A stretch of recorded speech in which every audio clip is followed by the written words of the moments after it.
is down to the 5, and he's in. Touchdown, Tom Brady. It's been a pretty sweet ride for Tom Brady since he was named Super Bowl MVP. There's Mr. Disney World himself, Tom Brady, enjoying this.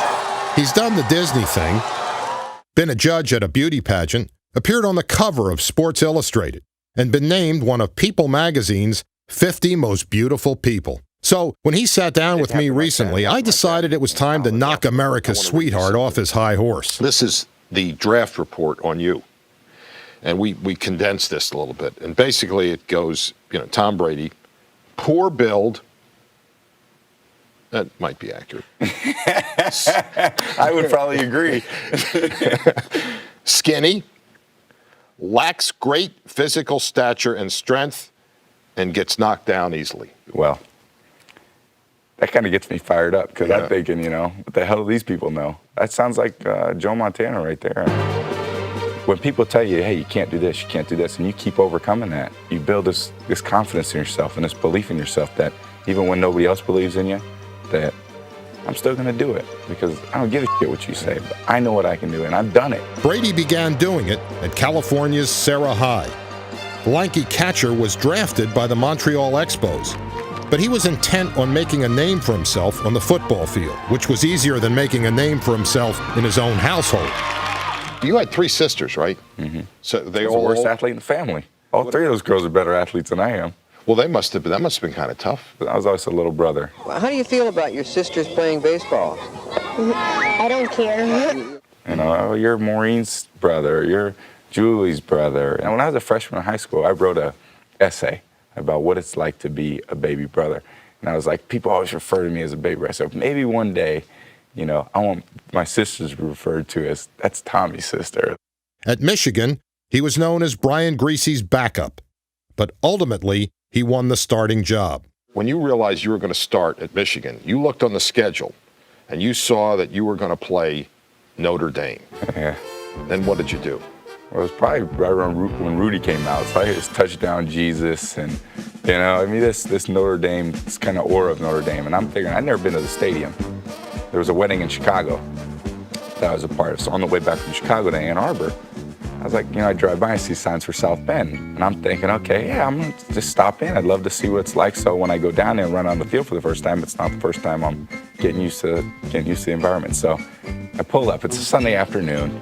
So I walk around. Sure enough, halfway around, there's a gate that's unlocked. No one's in the stadium.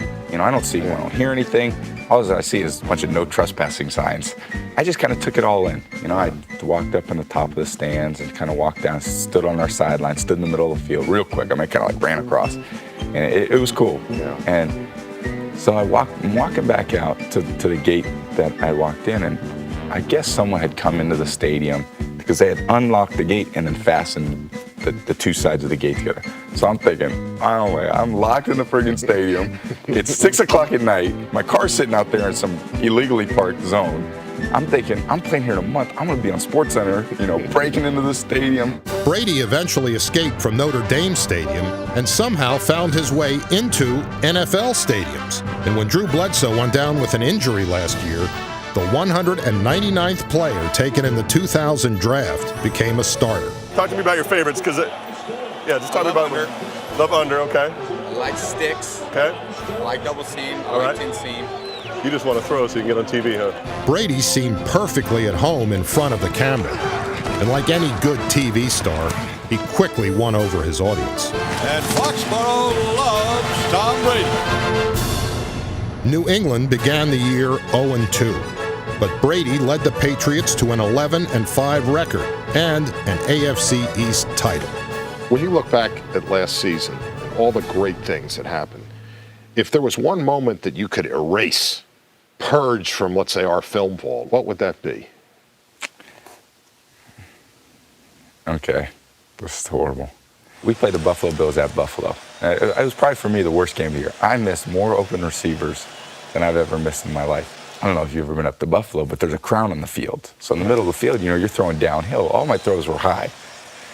So I'm sitting there and I'm talking to reporters. He goes, you missed a lot of throws today. I was like, I never played on a crown on the field like that. Just making an excuse the next week. I got more from everybody on the team. My coach is saying, well, we're not playing on a crown this week. You think we can complete a few passes? Brady went from complaining about a crown to doing everything he possibly could to win one. Snap to Brady. 8 straight victories put the Patriots in the Super Bowl. And he's in. Touchdown, Tom Brady. One heroic drive cemented their place in history. When you took the field for the final drive, Tom, reconstruct that for me. Charlie came over, our offense coordinator, and he said, we're going to go for it. You know, we're going to go to win this. You're not going to play for the tie. Right. It's just as I'm running on the field, Charlie kind of grabs me. He says, hey, you know, if there's a bad play, we can run out the clock. You know, just, you know, be careful with the ball. So I took about 3 more steps, and Drew was right behind me. He goes, hey. And he goes, F that. He goes, go out there and sling it. So I run on the huddle. You know, I started jumping around and said, all right, guys, let's go win this thing. All right, folks, button up your chin strap. Here we go. Brady stands in the pocket, dumps it off to the left, complete to J.R. Redmond, 30, 35, to the 40, and a first down. Pulse-pounding finish to this one here. Do you realize what was at stake, the magnitude of the event? I had no idea the magnitude. No idea. I mean, it just feels like another 2-minute drill. Fires down the field, caught. Troy Brown at the 40.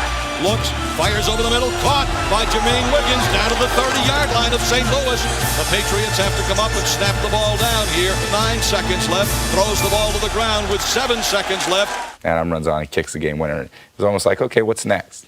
And then it all set in that, holy you know, we're Super Bowl champs. We have a shot of you at the end of the game. I think you're in the podium, and your hands are like this. And I was looking at my sisters, and I saw them sitting over there. I kind of looked like, can you believe this? We are so proud of him. And this is just unbelievable. Who are some of the people that you've met since then? Just heroes of mine. I mean, John Elway and Steve Young and Muhammad Ali. When you talk to all these people, you really realize, now I know why this guy's done what he's done, you know? Why? I could see why. There's a competitiveness, there's a spirit about him. John Elway makes people feel like that.